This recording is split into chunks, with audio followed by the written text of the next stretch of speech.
আজরাইল আলাইহিস সালাতু ওয়াস সালাম মাটির সামনে যখন গেলেন, মাটি কান্না করছে, রে বাবা। এবার মাটি তো বুঝা ফেলাইছে এটা জিবরাইল না, এটা ইসরাফিল না, মিকাইল না, আজরাইল। অন্যজনে মাটি নেই নাই গো, কিন্তু আজরাইল তো মাটি ছাড়া যাবে না। মাটি কান্নাকারি করছে, আজরাইল তো মাটি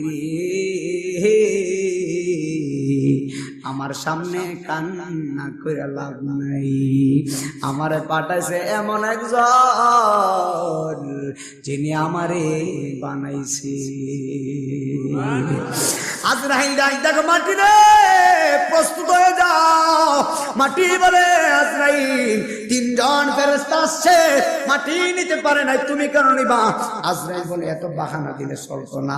একটা থাবা মারছে, কিতাবের মধ্যে আসছে আজরাইলে এক থাবা দিয়া মাটিরা তুললেন, এক মুষ্টি মাটি। কিতাবের ভিতরে আসে আজরাইলের এক মুষ্টি মাটি দুনিয়ার ওজনে সমান সমান 70 মণ।